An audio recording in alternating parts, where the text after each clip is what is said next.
In part 1 of this video, I looked at our growing knowledge of the universe and how humans became aware of its scale in time and space. Now I want to explain what that knowledge tells us about how our universe unfolded, how the stars and galaxies formed, and how the Earth was created, not by magic, but by physical processes we know and understand.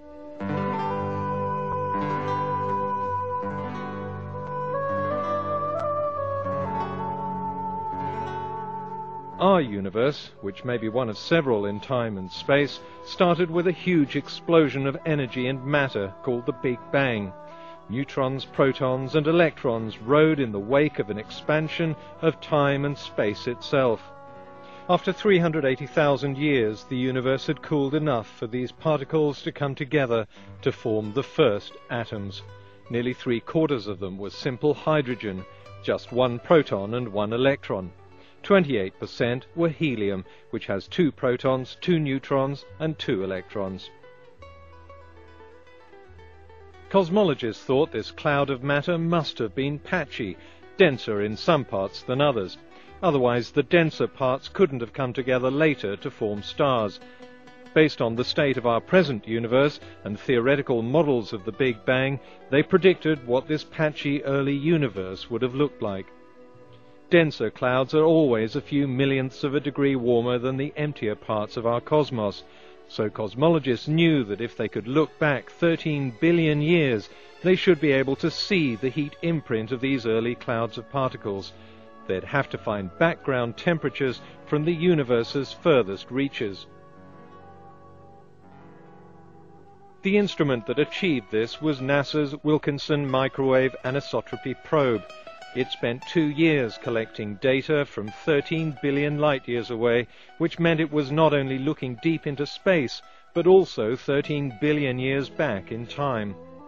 Then in 2003, the picture was ready, and the world caught its first glimpse of our universe at birth. What you're looking at is a picture of our universe just 380,000 years after it was born, as the first atoms were being formed. It's like seeing the photo of an 80-year-old man just 19 hours after his birth. The red areas are warmer clouds of matter, the blue areas colder and emptier. Hydrogen and helium, protons and neutrons, drifting in a dark cosmos. The Wilkinson probe results were hailed as a scientific breakthrough. They matched the predictions perfectly. Over millions of years, gravitational attraction pulled many of these denser clouds of matter closer together, and the more dense they became, the greater the gravitational attraction.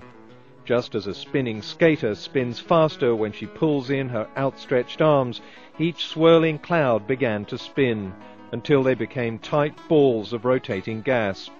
Inside each ball of gas, the pressure increased. Whenever a gas is compressed, it heats up. So hydrogen atoms in the center of the cloud started vibrating faster and faster until they were crashing into each other at such high speed they began to fuse to form helium. Each nuclear fusion reaction is accompanied by the release of energy. The energy makes other hydrogen atoms vibrate even faster, fusing more of them, releasing more energy that fuses more atoms, and in a split second, a chain reaction. Like trillions of hydrogen bombs exploding at once, the ball of gas ignites. The first stars illuminate the cosmos.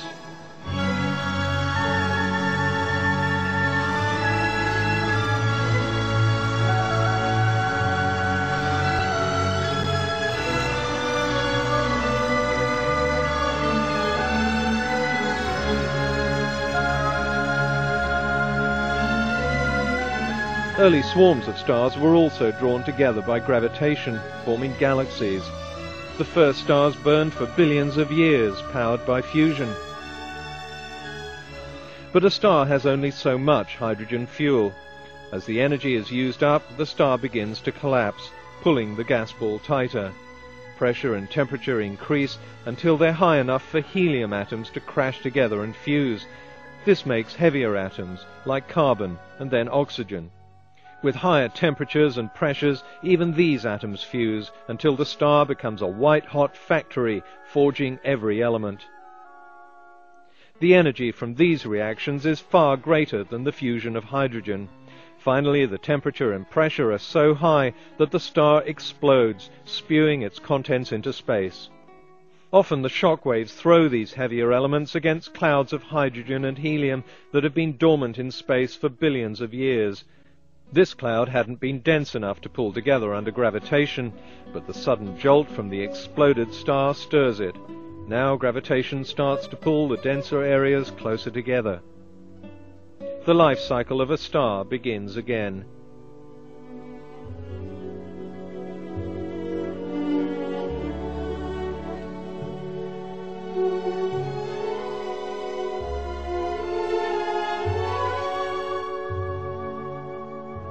Only this time, things are different. This time, the cloud of gas is laden with heavier elements.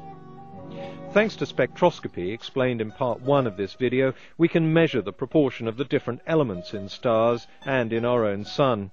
Because stars have been forming since our universe began, we can see them in all their different stages of development, from their inception to birth, maturity, old age, and death. So we know the rate at which hydrogen and helium fuse. The proportion of the two elements tells us the age of the star. Our Sun is about halfway through its life cycle, which makes it about 5 billion years old. So 5 billion years ago, a nondescript cloud of gas must have come together in this way and formed a medium-sized, rather nondescript star on the edge of a very ordinary spiral galaxy. As it formed, the heavier elements in the cloud created rings of dust in orbit. Over time, these came together under gravitational attraction to make tiny rocks, then larger rocks, a process known as accretion. This isn't an extraordinary process. In our tiny corner of the universe alone, cosmologists have detected hundreds of planets, so there could be billions of them in just our galaxy. Some would be too close to a star, and water would boil away in the intense heat. Others would be too far, and water would freeze. But for any planet in an orbit between those two extremes, water would be liquid, just like on Earth. Within a few 100 million years, accretion had created a huge ball of rock that would become our planet. At first it was molten because of the energy of millions of collisions. Then the molten ball began to cool, and a hardened crust formed over it. A few million years after it formed, the Earth was cool enough for water to condense, and over the next billion years, chemical reactions created replicating molecules that would one day evolve into simple cells. In the two parts of this video, we've seen how our universe, our Sun, and eventually our planet formed over a period of 13.7 billion years, without any need for invisible beings. So we know the universe wasn't made in 6 days, and of course we know it's a lot more than 6,500 years old.